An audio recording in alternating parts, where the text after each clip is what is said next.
믿음의 사람은 남의 것을 욕심내지 않아요. 열왕기상 21장 1절에서 7절 말씀을 우리 친구들과 함께 나누고자 합니다.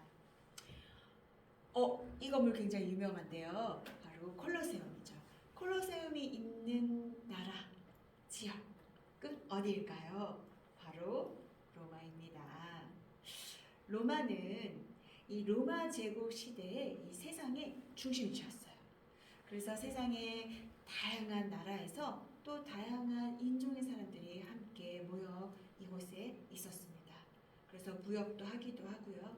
또 많이 서로 이야기도 하고 함께 살아가기도 했었죠. 그래서 이 로마와 관련된 아주 유명한 속담이 있습니다.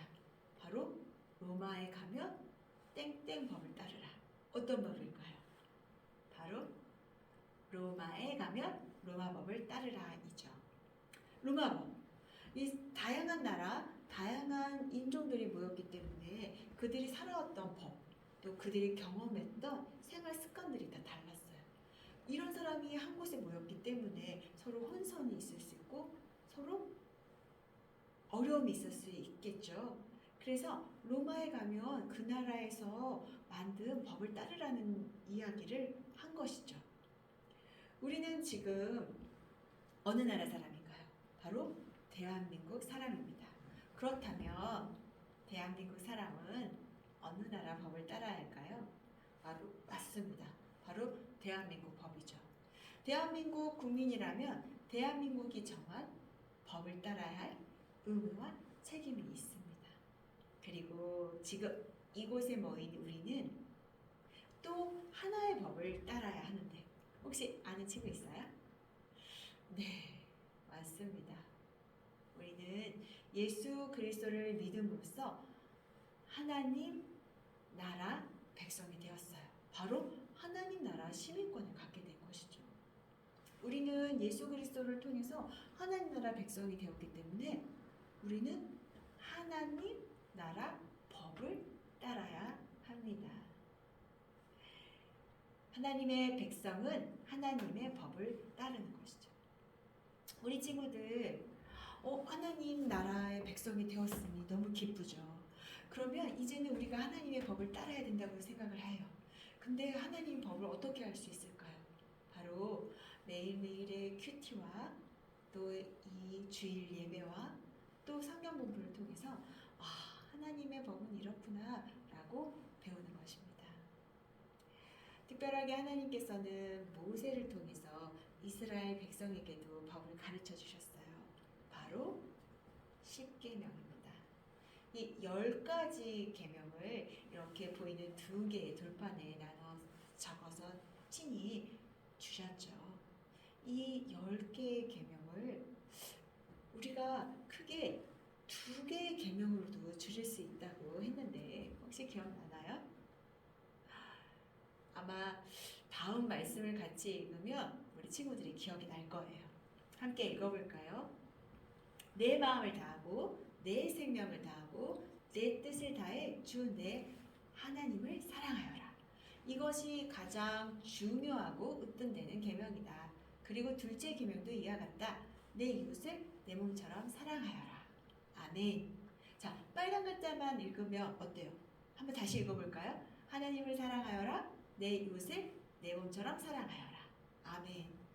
이 하나님께서 모세를 통해서 이스라엘에게 가르쳐 주신 이 계명, 이 10계명을 크게 2개로 나누면 바로 하나님 사랑, 이웃 사랑입니다.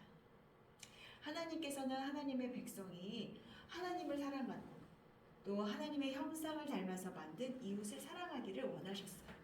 그래서 하나님을 어떻게 사랑해야 되는지 또 이웃을 어떻게 사랑하는 것인지 그 방법을 바로 계명으로 가르쳐 주시는 것이죠. 우리가 지난주에 아론의 금송아지 사건을 통해서 하나님을 사랑한다는 것은 하나님이 아닌 그 어떤 것보다도 하나님을 가장 또 하나님만을 사랑하는 거라고 우리가 함께 나눴어요. 하나님만을 의지하고 하나님의 뜻이 무엇인지를 알아가고 하나님의 뜻에 따라가는 것, 그것이 바로 하나님을 사랑하는 법이다 라고 우리가 지난 시간에 함께 나눴습니다. 이제 오늘은 하나님께서 하나님의 형상으로 빚으신 그 우리 이웃을 어떻게 사랑하는지, 자, 사랑하는 법이 무엇인지 오늘의 이야기를 통해서 함께 나누고자 합니다. 자, 오늘의 이야기는 예수님께서 태어나시기 아주 오래전에 있었던 일이에요. 바로 이스라엘 백성이 북이스라엘과 남유다로 나눠져서 있을 때, 또 특별히 이 아합 왕 때 일어난 일입니다. 우리 아합 왕, 우리 친구들 기억하죠? 안타깝게도 하나님께서 세우셨고 허락하셨지만 아합 왕은 하나님을 사랑하지 않았던 아주 나쁜 왕이에요.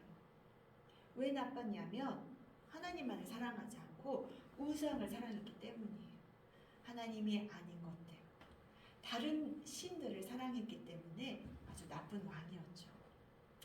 이 왕이 어느 날 이 왕궁 근처를 지나가다가 아주 예쁜 포도원을 봤어요. 왕궁 근처에 있고 또 너무나도 아름다운 포도원을 보니 갖고 싶었어요. 저 포도원을 가지고 채소밭을 만들면 너무 좋겠다. 이런 생각을 하게 된 거예요. 우리 친구들도 좀 그런 때 있지 않나요? 친구가 가지고 있는 연필, 친구가 가지고 있는 뭐 핸드폰을 보면 와, 나도 저거 갖고 싶다. 이런 생각 들 때 있죠. 전도사님도 그랬어요. 전도사님도 중학교 3학년 때 일본에서 친구가 전학을 왔는데 너무나도 예쁜 펜을 갖고 있는 거예요. 와, 너무 예뻐서 그 펜 나도 갖고 싶은데, 나도 사고 싶은데 어디서 살 수 있어? 라고 물어보니까 그때만 당시에도 이 일본에 있는 제품이 한국에 많이 들어오지 않았었어요. 그래서 이 펜은 일본에서 내가 사온 건데 한국에는 없어 라고 얘기하는 거예요. 그래서 전도사님이 그때 되게 아쉬웠던 경험이 있어요. 그래서 나중에 어른이 돼서 일본에 여행을 갔을 때 그 펜이 있는지 한번 살펴봤던 경험이 있습니다. 그런 것처럼 다른 친구들이 갖고 있는 것들이 좋아 보일 때가 있긴 하죠. 그러면 우리도 갖고 싶은 마음이 들기도 합니다. 이 아하방도 그런 마음이었나? 어쨌건 이 포도원을 너무 갖고 싶어서 이 포도원 주인을 찾아갔어요. 이 포도원의 주인의 이름은 바로 나봇이었습니다. 이 나봇에게 가서 아하방이 그랬죠. 내가 보니까 그 포도원이 너무 좋아 보이는데 혹시 내가 갖고 있는 포도원하고 바꿀 순 없을까?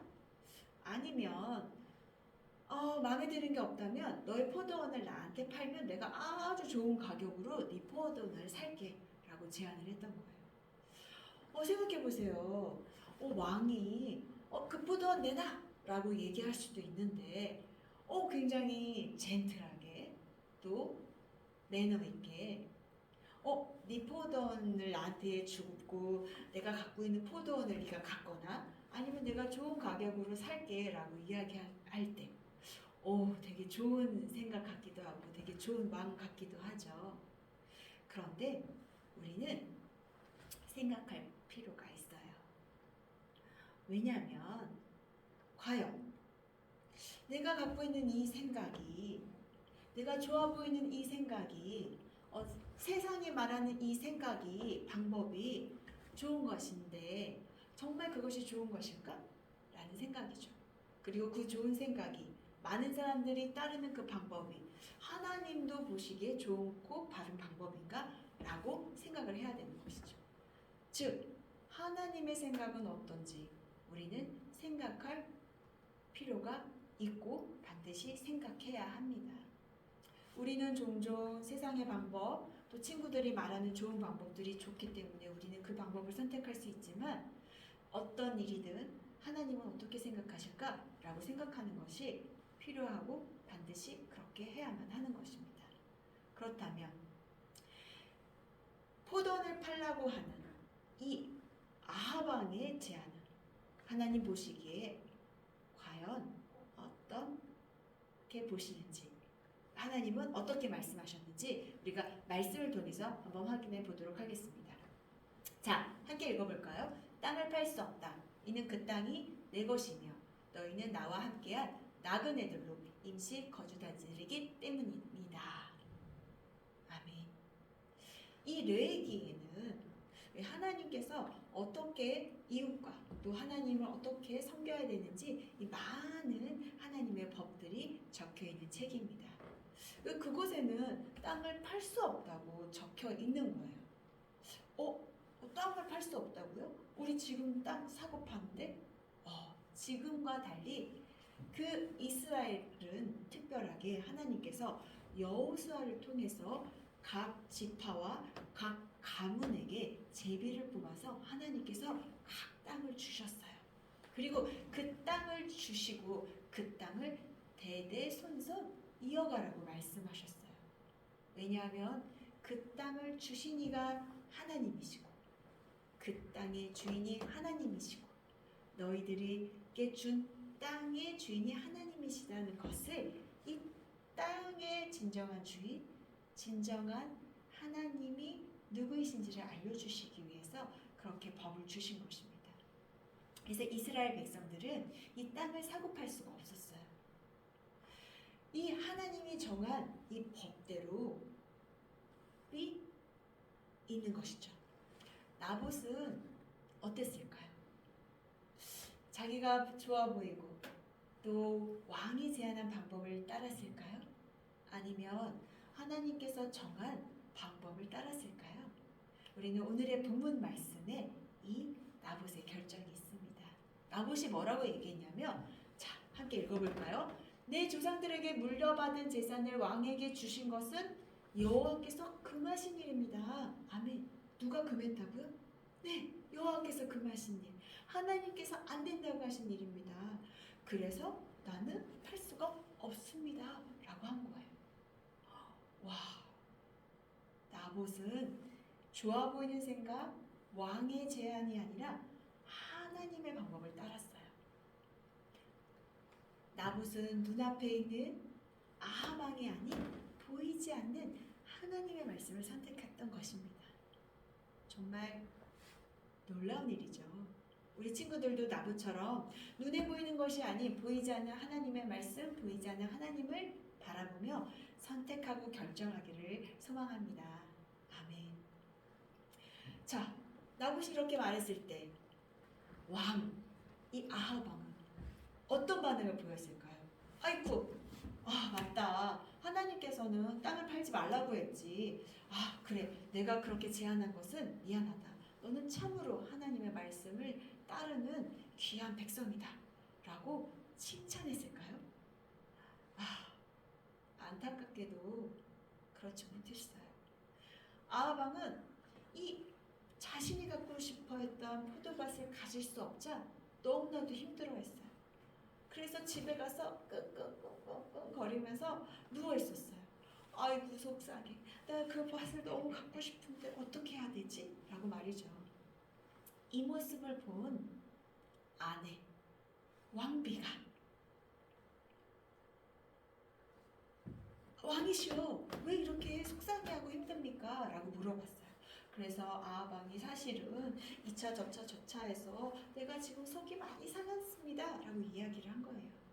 그러면 이세벨이 왕이여 당신에게는 많은 밭이 있지 않습니까? 그냥 하나님께서 주신 밭이니 이 밭에 감사하면서 우리 살아갑시다 라고 이야기했으면 좋겠는데 이세벨은 한술 더 떴어요. 왕이여 걱정하지 마십시오. 왕이 원하는 그 밭을 내가 갖게 해주겠습니다 라고 얘기하는 거예요. 하나님이 팔지도 말라고 했는데 그 밭을 어떻게 왕에게 줄 수 있었을까요? 안타깝게도 이세벨은 이 나봇의 포도원을 빼앗기 위해서 아주 악한 방법을 썼어요. 각 장로들에게 편지를 썼죠. 뭐라고 했냐면, 자, 이제 나봇을, 그 포도원의 주인 나봇을 끌어내서 거짓 모함을 하십시오. 바로 왕을 저주하고 하나님을 저주했다고 거짓말을 하십시오. 그리고 이 왕과 하나님을 저주했다고 말하면 그 당시의 법은 이 돌을 던져서 죽일 수가 있었어요. 어떤 일이 벌어졌을까요? 네, 나봇을 성 밖에 끌어냈고 이 거짓 모함을 해서 사람들이 돌을 던져서 나봇이 그만 죽게 됐어요. 너무나도 끔찍하죠. 그리고 주인을 잃은 그 포도원을 이 자녀에게 돌려준 것이 아니라 바로 아합 왕이 갖게 됐어요. 자신에겐 이미 너무 많은 것들을 갖고 있던 아합 왕, 이 하나님의 말씀을 어기면서까지 이 나봇의 포도원을 빼앗은 것이죠. 자신이 그 탐했던 것들, 그 하나님께서 나봇에게 주신 것을 탐함으로써 아합 왕은 하나님의 계명을 어기게 됐습니다. 이 10계명의 5번에서 10번 계명을 함께 같이 볼까요? 한번 읽어볼게요.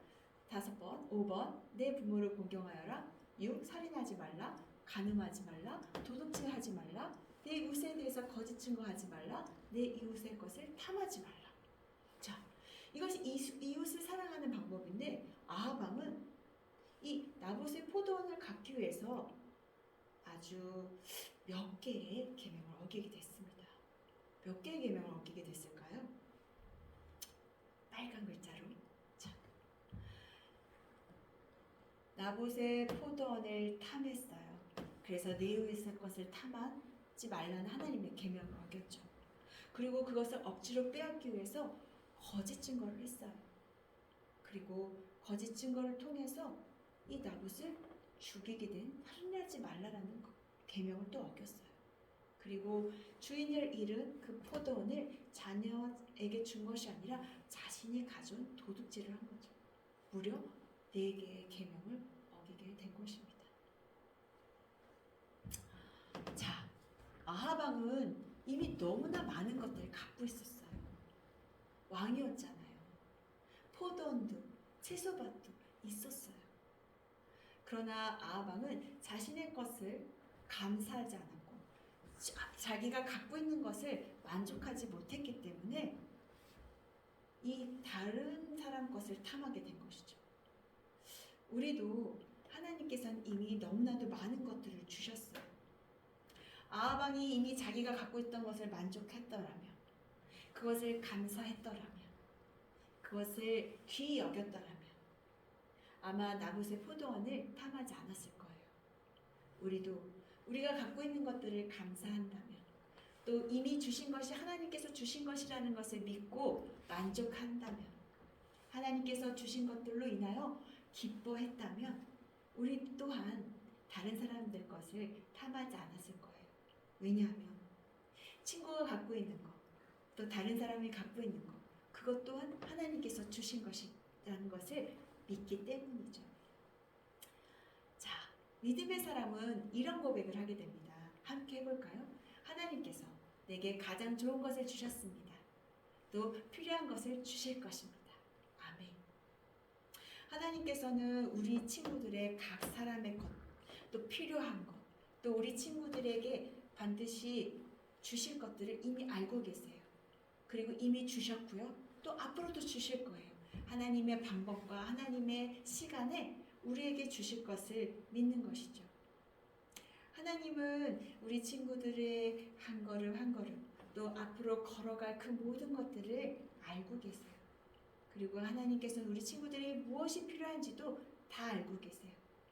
그래서 하나님께서는 우리에게 주시고 또 우리의 필요에 따라서 가장 좋은 방법으로, 가장 좋은 것으로 우리에게 주시는 것을 우리는 믿는 것입니다. 그리고 친구들 것도 마찬가지인 것이죠. 이미 우리가 갖고 있는 것, 혹시 마음에 안 들 수도 있지만 사실은 우리에게 가장 좋은 것을 주신 것을 우리는 믿는 것입니다.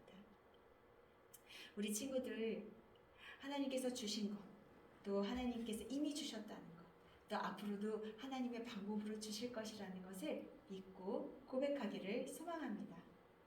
그리고 늘 믿고 고백하면서 하나님께서 이미 주신 것에 대해서 감사하는 우리 모든 친구들이 되기를 또한 함께 기도하길 원합니다.